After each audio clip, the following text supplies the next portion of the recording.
UPSC का result आ चुका है और उसके साथ ही एक एक नाम आपके सामने आ रहे हैं किनका किनका सिलेक्शन हुआ है। और दृष्टि आयोग के जो विद्यार्थी आपके सामने हैं उनमें से आज आदित्य है। तो आदित्य, सबसे पहले बहुत बहुत बधाई। कैसा लग रहा है एक डिटेल में बताइए। जी बहुत बहुत धन्यवाद। अच्छा लग रहा है आज इतनी सारी जो मेहनत है उसका जो परिणाम मिल रहा है तो बहुत ही अच्छा लग रहा है कि आज उसका एक परिणाम मिला। कहते हैं इतनी मेहनत के बाद में कुछ चीज़ें हमेशा याद रहती है, वो स्ट्रगल याद रहता है। तो क्या कुछ याद रहने वाला है? याद रहने का जो सबसे अच्छा मोमेंट है सर की लास्ट ईयर जब पीडीएफ खुली थी और उसमें अपना नाम नहीं लिखा था, तो जितना वो एक दुख था वो आज इस पीडीएफ में अपना नाम दिखने के बाद वापस उतनी ही खुशी हुई है। तो बहुत ही अच्छा लगा कि कम से कम एक साल में मैंने जो मेहनत की उसका परिणाम मिला।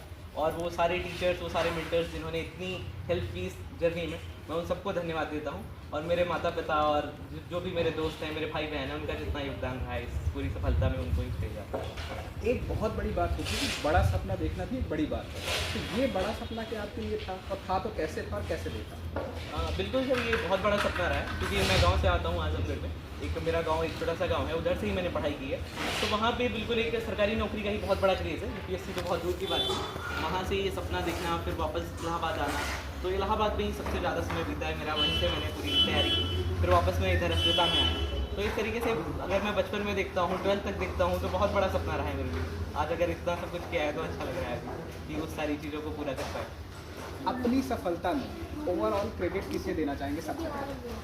सबसे पहला ग्रेड तो मेरे माता पिता को ही जाता है, और उसके बाद मेरे जो दोस्त रहे हैं, मेरे कुछ 12th के भी दोस्त हैं और कुछ मेरे इलाहाबाद के दोस्त, यहाँ के दोस्त। तो वो जो एक पीयर ग्रुप है वो बहुत सपोर्टिव रहा है मेरे लिए। और स्पेशली मैं दो लोगों को मेंटर्स में अगर कहूँ तो मैं दीपांशु सर और नीलेश सर, मेरे जो सबसे अच्छे मेंटर्स हैं, उनका बहुत बड़ा योगदान है मेरे लिए। अगर मैं 2024 और 25 के रिजल्ट का अंतर देखता हूँ तो वो जो अंतर है वो मोस्टली मुझे रिजल्ट में ही दिखता है कि वो जो मेंटर्स रहे ये 2024 में मेरे पास अवेलेबल नहीं थे। तो इसका जरूर एक इम्पैक्ट है कि रिजल्ट भी इस बार दिखा होगा, ये दोनों में मेंटर्स के अवेलेबल बनेगा, इसका परिणाम नहीं दिखता है। अगर मैं ये पूछूं, मतलब सीधा सवाल, दृष्टि आईएएस का आपके सिलेक्शन में कितना है? दृष्टि आईएएस का बहुत योगदान रहा है। मैं दृष्टि आईएएस फाउंडेशन का छात्र रहा हूँ।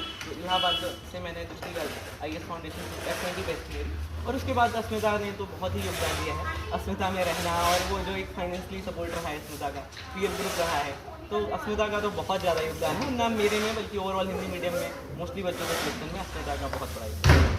एक बड़ा सवाल ये होता है ना कि आप जब क्लास करते हैं तो बहुत डाउट होते हैं क्लास करना चाहिए या नहीं करना चाहिए, तो किन्हें करना चाहिए एक बार वो बताइए।